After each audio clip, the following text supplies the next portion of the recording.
جو اس کے بعد آنے والی پوری گفتگو کی بنیاد بن جاتا ہے۔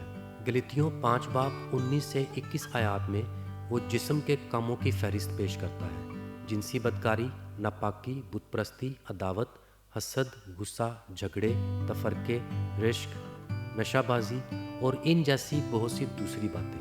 پھر وہ ایک نہایت اہم جملہ لکھتا ہے: اب جسم کے کام تو ظاہر ہیں۔ گلتیوں 5 باب 19 آیت۔ یہاں کام کے لیے جو یونانی لفظ استعمال ہوا ہے وہ ہے ایرگا، اور یہ جمع ہے۔ اب ذرا اس فہرست پر غور کیجیے۔ کیا آپ کو اس میں کوئی ترتیب نظر آتی ہے؟ کوئی ہم آہنگی، کوئی وحدت؟ نہیں، یہ سب بکھرا ہوا ہے۔ جنسی گناہ، روحانی گناہ، رشتوں کے گناہ، سماجی گناہ، سب ایک دوسرے کے ساتھ درج ہیں۔ گویا پولوس ایک ایسی زندگی کی تصویر کھینچ رہا ہے جو اپنی ذات کے گرد گھومتی ہے، ایک ایسی زندگی جو ٹکڑوں میں بٹ چکی ہے، ایک ایسی زندگی جس میں خدا کی روح کی بجائے خود انسان کی خواہشات حکمرانی کر رہی ہیں۔ لیکن پھر پولوس رخ بدل دیتا ہے اور صرف ایک لفظ بدل کر پوری تصویر بدل دیتا ہے: کام سے پھل تک، جمع سے واحد تک۔ اور یہی تبدیلی اس کے الہیاتی نقطے کو واضح کرتی ہے۔ کام انسانی کوشش کا نتیجہ ہوتے ہیں، لیکن پھل زندگی کا نتیجہ ہوتا ہے۔ کام زور لگا کر کیے جا سکتے ہیں، مگر پھل کو زور لگا کر پیدا نہیں کیا جا سکتا۔ پھل اس وقت ظاہر ہوتا ہے جب درخت زندہ ہو۔ آپ اپنے آپ کو مجبور کر کے کچھ کام انجام دے سکتے ہیں، لیکن آپ کسی انجیر کے درخت کو مجبور نہیں کر سکتے کہ وہ انجیر پیدا کرے۔ وہ انجیر اس لیے پیدا کرتا ہے کیونکہ اس کی فطرت یہی ہے کہ وہ انجیر کا درخت ہے۔ یہی پہلی بات ہے جو پولوس ہمیں سمجھانا چاہتا ہے۔ گویا وہ گلتیوں سے کہہ رہا ہے: یہودیت پسند تمہیں جس چیز کی طرف بلا رہے ہیں وہ زیادہ سے زیادہ اعمال پیدا کر سکتی ہے، لیکن روح القدس جو پیدا کرتا ہے وہ بالکل مختلف نوعیت کی چیز ہے۔ یہ زیادہ محنت کا نتیجہ نہیں، یہ بہتر کارکردگی کا نتیجہ نہیں، یہ ایک نئی زندگی کا نتیجہ ہے۔ اور پھر پولوس کا دوسرا نقطہ سامنے آتا ہے: جسم کے کام جمع ہیں، کیونکہ گناہ منتشر ہوتا ہے، بکھرا ہوتا ہے۔ ایک شخص غصے والا ہو سکتا ہے لیکن شرابی نہ ہو، کوئی حسد کر سکتا ہے لیکن جنسی بدکاری میں ملوث نہ ہو۔ اکثر لوگ تمام گناہوں میں نہیں گرتے، ہم عموماً اپنے مخصوص کمزور پہلوؤں میں پھنس جاتے ہیں۔ لیکن روح کا پھل واحد ہے، کیونکہ پاکیزگی بکھری ہوئی نہیں ہوتی۔ جب خدا کی روح کسی انسان میں کام کرتی ہے تو وہ صرف صبر پیدا نہیں کرتی بلکہ مہربانی بھی پیدا کرتی ہے۔ وہ صرف خوشی پیدا نہیں کرتی بلکہ سلامتی بھی پیدا کرتی ہے۔ یہ اوصاف الگ الگ خانوں میں موجود نہیں ہوتے، یہ ایک ہی زندگی کے مختلف اظہار ہوتے ہیں۔ یہ 9 الگ الگ روحانی کامیابیاں نہیں، یہ ایک ہی خوشے کے دانے ہیں۔ اس کا یہ مطلب نہیں کہ یہ تمام اوصاف ہر ایماندار کی زندگی میں یکساں طور پر ظاہر ہوں گے۔ جس طرح باغ میں تمام پھل ایک ہی رفتار سے نہیں پکتے، اسی طرح روحانی نشوونما بھی مختلف مراحل سے گزرتی ہے، لیکن بیج ایک ہی وقت میں بویا جاتا ہے اور زندگی بھی ایک ہی سرچشمے سے آتی ہے۔ یہی وہ حقیقت ہے جس کی طرف کارپوس کا واحد سیگا اشارہ کرتا ہے، اور جب آپ اسے دیکھ لیتے ہیں تو یہ حوالہ ایک چیک لسٹ نہیں رہتا، یہ ایک شبیہ بن جاتا ہے، ایک تصویر، ایک زندہ تصویر۔ اور سوال یہ ہے، یہ تصویر کس کی ہے؟ اب یہاں ایک نہایت اہم سوال سامنے آتا ہے۔ اگر ہم ان 9 اوصاف کو ایک ساتھ رکھیں اور خود سے پوچھیں یہ کس کی تصویر ہے؟ محبت، خوشی، اطمینان، تحمل، مہربانی، نیکی، ایمانداری، حلم اور پرہیزگاری، یہ اوصاف کس کی زندگی کو بیان کرتے ہیں؟ اس سوال کا جواب صرف ایک ہے: یسوع مسیح۔ ذرا غور کیجئے، یسوع محبت ہے، کیونکہ اس نے ان لوگوں کے لیے اپنی جان دے دی جو اس کے مستحق نہیں تھے۔ اس نے ان لوگوں سے محبت کی جنہوں نے اسے رد کیا، ان لوگوں سے بھی جنہوں نے اس کا مذاق اڑایا، اور ان لوگوں سے بھی جنہوں نے اسے صلیب پر چڑھایا۔ یسوع خوشی ہے، کیونکہ عبرانیوں کا مصنف 12 باب 2 آیت میں ہمیں بتاتا ہے: اس خوشی کے لیے جو اس کی نظروں کے سامنے تھی، شرمندگی کی پرواہ نہ کر کے صلیب کا دکھ سہا۔ صلیب کی اذیتوں کے باوجود اس کی نظر اس مقصد پر جمی رہی جو باپ نے اس کے لیے مقرر کیا تھا۔ یسوع سلامتی ہے۔ پولوس افسیوں کے نام اپنے خط میں لکھتا ہے کیونکہ وہی ہماری سلامتی ہے۔ افسیوں 2 باب 14 آیت۔ یسوع صرف سلامتی دینے والا نہیں، وہ خود ہماری سلامتی ہے۔ اس میں خدا اور انسان کے درمیان صلح ہے، اس میں ٹوٹے ہوئے رشتوں کی بحالی ہے اور اسی میں حقیقی شالوم پائی جاتی ہے۔ یسوع صبر ہے۔ سوچئے، اس نے 3 برس تک اپنے شاگردوں کے ساتھ سفر کیا۔ وہ بار بار اس کی بات کو سمجھنے میں ناکام رہے، وہ بار بار غلط فہمیاں رکھتے رہے، کبھی اقتدار کی بات کرتے تھے، کبھی اپنی بڑائی کی، اور کبھی اس راستے سے بھاگ جاتے تھے جس کی طرف یسوع انہیں بلا رہا تھا۔ لیکن یسوع نے انہیں ترک نہیں کیا، اس نے صبر کیا، اس نے تعلیم دی اور انہیں سنبھالتا رہا۔ یسوع مہربانی ہے۔ ہم انجیلوں میں بار بار دیکھتے ہیں کہ وہ زخمیوں کے پاس جاتا ہے، اندھوں کو چھوتا ہے، کوڑیوں کو قبول کرتا ہے، غمزدہ لوگوں کو تسلی دیتا ہے اور ان لوگوں کو عزت بخشتا ہے جنہیں معاشرے نے رد کر دیا تھا۔ یسوع نیکی ہے۔ اس کی زندگی میں کوئی فریب نہ تھا، کوئی گناہ نہ تھا، کوئی تاریکی نہ تھی۔ جو کچھ اس نے کیا وہ باپ کی مرضی کے مطابق تھا۔ یسوع وفاداری ہے، اور یہی وہ مقام ہے جہاں انجیل کی خوبصورتی سب سے زیادہ نمایاں ہوتی ہے، کیونکہ ہم اکثر بے وفا ثابت ہوتے ہیں لیکن وہ وفادار رہتا ہے۔ ہم ڈگمگا جاتے ہیں لیکن وہ قائم رہتا ہے۔ ہم وعدے توڑ دیتے ہیں لیکن وہ اپنے وعدوں کو پورا کرتا ہے۔ جیسا کہ کلام 2 تیموتھیوس 2:13 میں کہتا ہے، اگر ہم بے وفا ہوں تو بھی وہ وفادار رہتا ہے، کیونکہ وہ اپنے آپ کا انکار نہیں کر سکتا۔ یسوع حلم اور فروتنی ہے۔ وہی بادشاہوں کا بادشاہ تھا لیکن اس نے خادم کی صورت اختیار کی۔ وہی تمام اختیارات کا مالک تھا لیکن اس نے اپنے آپ کو فروتن بنایا۔ وہی آسمان کا جلال رکھنے والا تھا لیکن اس نے گنہگاروں کے درمیان رہنا قبول کیا۔ اسی لیے اس نے فرمایا، میرا جوا اپنے اوپر اٹھا لو اور مجھ سے سیکھو، کیونکہ میں حلیم ہوں اور دل کا فروتن۔ متی 11:29۔ اور آخر میں یسوع پرہیزگار ہے۔ وہ واحد انسان ہے جس نے ہر آزمائش کے درمیان کامل فرمانبرداری ظاہر کی۔ بیابان میں آزمائش کے وقت، مخالفت کے وقت، رد کیے جانے کے وقت اور حتیٰ کہ صلیب کے وقت بھی وہ گناہ کے بغیر ثابت قدم رہا۔ لہٰذا جب پولس روح کے پھل کی بات کرتا ہے تو محض ایک اخلاقی فہرست پیش نہیں کر رہا۔ وہ صرف یہ نہیں کہہ رہا کہ ایک اچھے مسیحی کو کیسا ہونا چاہیے، بلکہ وہ ہمیں ایک ایسی شبیہ دکھا رہا ہے جو اپنی کامل صورت میں یسوع مسیح کی زندگی میں نظر آتی ہے۔ یہی وجہ ہے کہ روح کا پھل صرف اچھا کردار پیدا کرنے کی بات نہیں، یہ مسیح کی مانند بننے کی بات ہے۔ اور یہی بات پولس گلاطیوں کے خط میں پہلے بھی کہہ چکا تھا۔ ایک انتہائی جذباتی لمحے میں وہ لکھتا ہے، اے میرے بچوں، جن کے لیے میں پھر درد ذہ میں ہوں، جب تک کہ مسیح تم میں صورت نہ پکڑے۔ گلاطیوں 4:19۔ غور کیجئے، پولس یہ نہیں کہتا جب تک تم زیادہ مذہبی نہ ہو جاؤ، وہ یہ بھی نہیں کہتا جب تک تم زیادہ قوانین پر عمل نہ کرو، بلکہ وہ کہتا ہے جب تک کہ مسیح تم میں صورت نہ پکڑے۔ یہی روح القدس کا کام ہے۔ روح القدس صرف لوگوں کو بہتر بنانے نہیں آتا، وہ انہیں مسیح کی شبیہ میں ڈھالنے آتا ہے۔ وہ ان کے اندر یسوع کے اوصاف کو تشکیل دیتا ہے۔ وہ ان کے دلوں میں اس کی مانند محبت پیدا کرتا ہے، اس کی مانند سلامتی پیدا کرتا ہے، اس کی مانند حلم پیدا کرتا ہے اور اس کی مانند وفاداری پیدا کرتا ہے۔ اور شاید یہی وجہ ہے کہ پولس نے پھل کو واحد رکھا، کیونکہ مسیح ایک ہے اور جب اس کی زندگی کسی انسان میں بڑھتی ہے تو وہ ایک ہی زندگی کے طور پر بڑھتی ہے، اگرچہ اس کے اظہار کے کئی پہلو ہوتے ہیں۔ ایک ہی مسیح، ایک ہی روح، ایک ہی زندگی، اور اس ایک زندگی کے 9 خوبصورت پہلو۔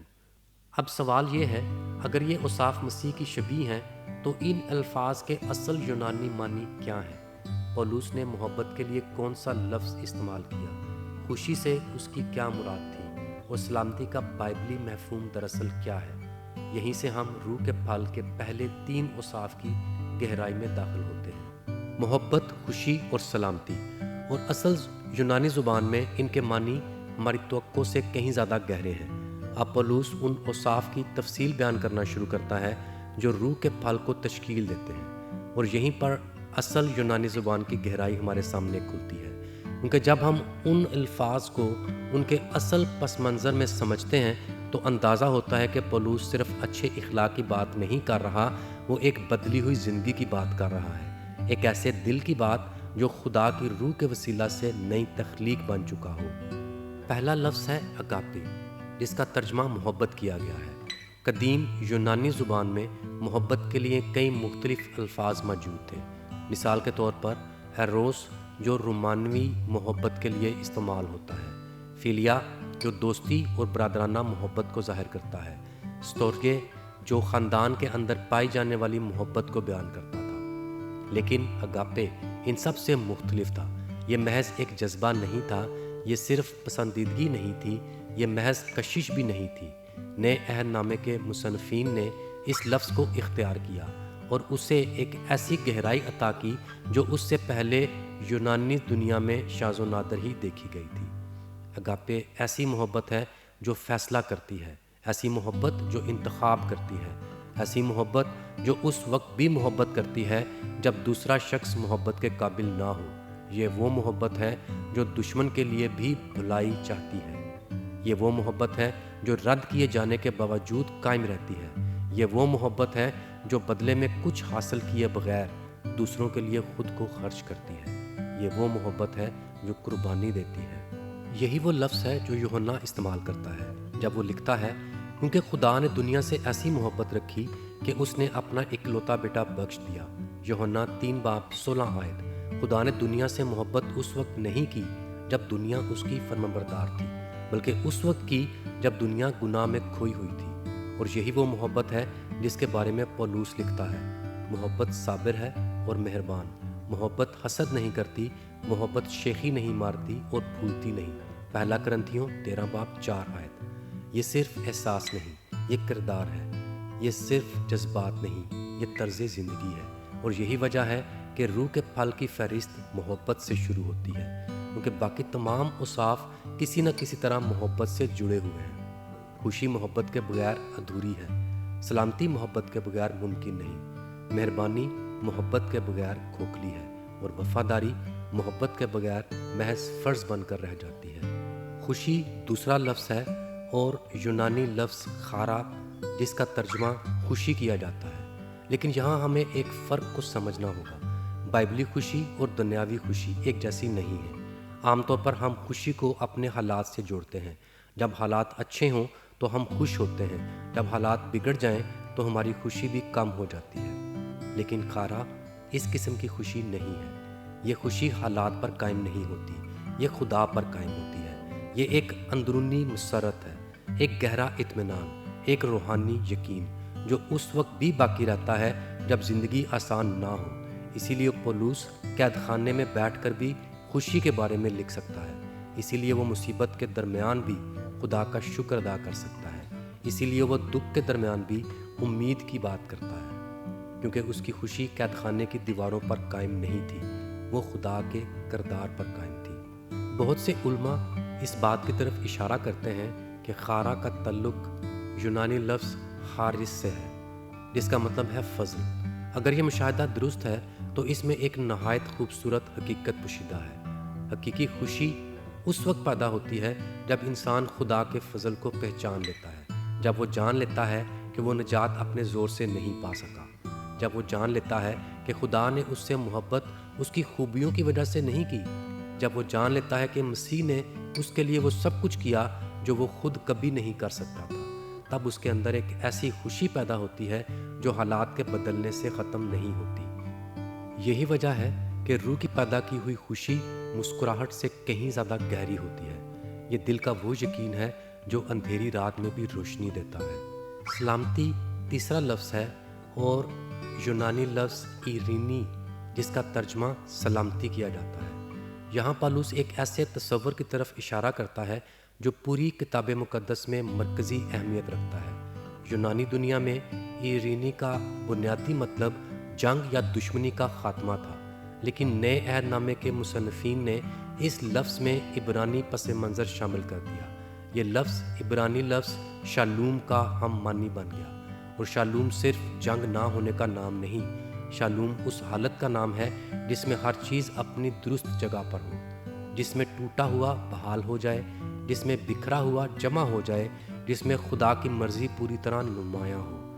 شالوم کا مطلب ہے کامل ہم آہنگی، کامل بحالی، کامل سلامتی اور کامل تعلق۔ اسی لیے جب کتاب مقدس سلامتی کی بات کرتی ہے تو اس کا مطلب صرف ذہنی سکون نہیں ہوتا، بلکہ اس سے کہیں زیادہ گہری حقیقت ہوتی ہے۔ پولس کے نزدیک سلامتی وہ حالت ہے جو اس وقت پیدا ہوتی ہے جب انسان خدا کے ساتھ صلح میں آ جاتا ہے، جب اس کا ضمیر خدا کے حضور آرام پاتا ہے، جب اس کی زندگی مسیح میں نئی بنیاد حاصل کرتی ہے، اور جب اس کے دل کے بکھرے ہوئے حصے خدا کے ہاتھوں دوبارہ جڑنے لگتے ہیں۔ یہی وجہ ہے کہ پولس لکھتا ہے، بس جب ہم ایمان سے راست باز ٹھہرے تو خدا کے ساتھ اپنے خداوند یسوع مسیح کے وسیلہ سے صلح رکھیں۔ رومیو 5:1۔ حقیقی سلامتی حالات کی غیر موجودگی سے پیدا نہیں ہوتی، حقیقی سلامتی خدا کی حضوری سے پیدا ہوتی ہے۔ اور یہاں ایک نہایت خوبصورت حقیقت سامنے آتی ہے۔ محبت، خوشی اور سلامتی، یہ تینوں اوصاف روح کے پھل کی فہرست کے آغاز میں کیوں رکھے گئے ہیں؟ کیونکہ یہ انسان کے اندرونی دنیا سے تعلق رکھتے ہیں۔ یہ دل کے اندر شروع ہوتے ہیں، اس سے پہلے کہ کوئی مہربانی نظر آئے، اس سے پہلے کہ کوئی صبر ظاہر ہو، اس سے پہلے کہ کوئی نیکی دوسروں تک پہنچے۔ خدا روح القدس کے وسیلہ سے انسان کے اندر کام کرنا شروع کرتا ہے۔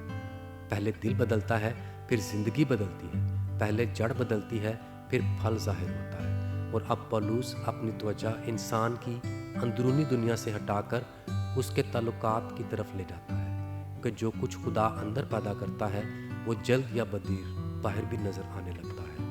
اسی لیے اگلے 3 اوصاف ہیں تحمل، مہربانی، نیکی، اور یہ تینوں ہمیں دکھاتے ہیں کہ روح القدس دوسروں کے ساتھ ہمارے برتاؤ کو کس طرح تبدیل کرتا ہے۔ اب پولس رسول روح کے پھل کے ان اوصاف کی طرف آتا ہے جو صرف انسان کے اندر ہی نہیں رہتے، بلکہ اس کے رویے، تعلقات اور روزمرہ زندگی میں بھی نمایاں ہونے لگتے ہیں۔ محبت، خوشی اور سلامتی دل کی دنیا کو بیان کرتے ہیں، لیکن اب پولس ان اوصاف کا ذکر کرتا ہے جو دوسروں کے ساتھ ہمارے برتاؤ میں ظاہر ہوتے ہیں، کیونکہ جب خدا اندر کام کرتا ہے تو اس کے اثرات باہر بھی نظر آتے ہیں۔ اگلا لفظ ہے تحمل، اور یونانی لفظ میکروتھیمیا، جس کا ترجمہ عموماً صبر یا تحمل کیا جاتا ہے، لیکن اس لفظ کے اندر صرف انتظار کرنے کا مفہوم نہیں پایا جاتا۔ لفظی طور پر اس کا مطلب ہے دیر سے غضبناک ہونے والا، یعنی ایسا شخص جو جلد غصے میں نہ آئے۔ یہ لفظ اس شخص کو بیان کرتا ہے جس کے پاس جواب دینے کی طاقت تو موجود ہو، لیکن وہ جان بوجھ کر تحمل اختیار کرے۔ یہ کمزوری نہیں، یہ قوت کے باوجود ضبط ہے۔ یہ بے بسی نہیں، یہ اختیار کے باوجود صبر ہے۔ اس لیے بعض علماء نے میکروتھیمیا کی تعریف یوں کی ہے، وہ خوبی جو انسان کو بدلہ لینے کی قدرت رکھنے کے باوجود بدلہ لینے سے روک دیتی ہے۔ اور اگر ہم اس صفت کی کامل مثال تلاش کریں تو وہ ہمیں یسوع مسیح کی زندگی میں نظر آتی ہے۔ اس پر جھوٹے الزامات لگائے گئے، اس کی توہین کی گئی، اس کا مذاق اڑایا گیا، اس پر تھوکا گیا، اسے کوڑے مارے گئے اور آخرکار اسے صلیب پر چڑھا دیا گیا۔ لیکن اس نے انتقام نہیں لیا، اس نے آسمان کے لشکروں کو نہیں بلایا، اس نے اپنے دشمنوں کو ہلاک نہیں کیا، بلکہ صلیب پر لٹکے ہوئے اس کے یہ الفاظ تھے، اے باپ انہیں معاف کر کیونکہ یہ نہیں جانتے کہ کیا کرتے ہیں۔ لوکا 23:34۔ یہ صرف صبر نہیں تھا، یہ میکروتھیمیا تھا۔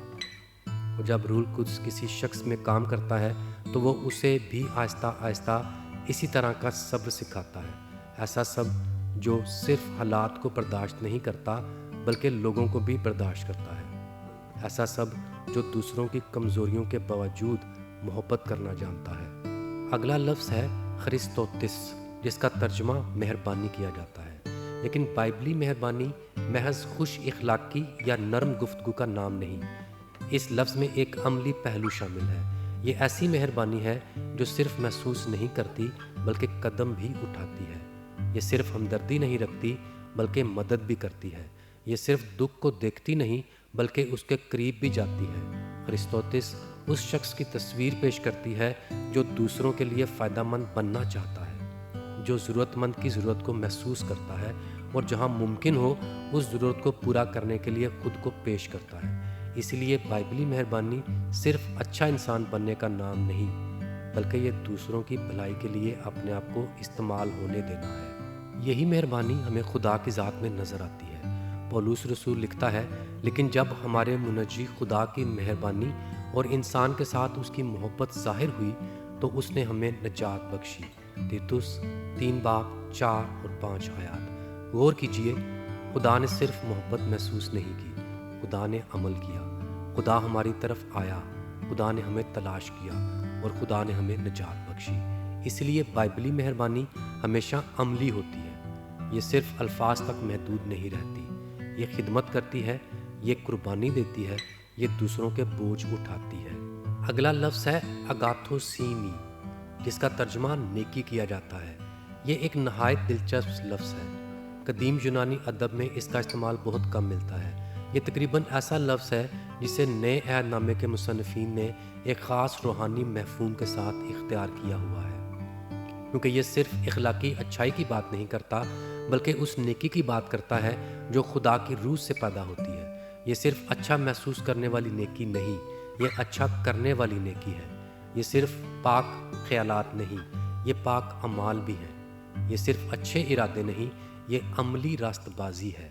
بعض اوقات مہربانی اور نیکی ایک جیسی محسوس ہوتی ہے، لیکن ان میں ایک باریک فرق موجود ہے۔ مہربانی دوسروں کی ضرورت کو دیکھتی ہے اور اس کی مدد کرتی ہے، جبکہ نیکی حق اور راست بازی کے مطابق عمل کرتی ہے، چاہے وہ عمل مشکل ہی کیوں نہ ہو۔ یسوع مسیح کی زندگی میں یہ دونوں اوصاف کامل طور پر اکٹھے نظر آتے ہیں۔ وہ گنہگاروں کے لیے مہربان تھا، لیکن گناہ کے بارے میں سچ بولنے سے کبھی پیچھے نہیں ہٹا۔ وہ شفقت سے بھرپور تھا، لیکن حق پر قائم بھی تھا۔ اسی لیے روح کی پیدا کی ہوئی نیکی کبھی کمزور نہیں ہوتی۔ وہ محبت کرنے والی بھی ہوتی ہے اور راست باز بھی۔ وہ رحم دل بھی ہوتی ہے اور سچائی پسند بھی۔ اب ان تین اوصاف کو ایک ساتھ دیکھیے، صبر، مہربانی اور نیکی۔ یہ تینوں مل کر اس شخص کی تصویر پیش کرتے ہیں جس کی زندگی میں روح القدس کام کر رہا ہے۔ یہ اوصاف ہمیں بتاتے ہیں کہ ہم ان لوگوں کے ساتھ کیسا برتاؤ کرتے ہیں جو ہمیں تکلیف پہنچاتے ہیں، جو ہماری مدد کے محتاج ہوتے ہیں اور جو ہمیں بدلے میں کچھ بھی نہیں دے سکتے۔ یہیں پر روح کے پھل کی خوبصورتی اور بھی نمایاں ہو جاتی ہے، کیونکہ پولس صرف یہ نہیں بتا رہا کہ ایک ایماندار کیا ایمان رکھتا ہے، وہ یہ بھی دکھا رہا ہے کہ ایک ایماندار کی زندگی کیسے دکھائی دیتی ہے۔ اور اب جو تصویر سامنے آئی ہے وہ نہایت واضح ہے۔ جسم کے کام بکھرے ہوئے ہیں، روح کا پھل متحد ہے۔ جسم خود پر مرکوز ہے، روح مسیح پر مرکوز ہے۔ جسم بکھیرتا ہے، روح تعمیر کرتی ہے۔ اور یہی وہ مقام ہے جہاں پولس کی تعلیم ہمیں یسوع کی ایک اور تعلیم کی طرف لے جاتی ہے، ایک ایسی تعلیم جس میں پھل، شاخ، تاک اور زندگی کا وہی تصور موجود ہے جس کی طرف پولس اشارہ کر رہا ہے۔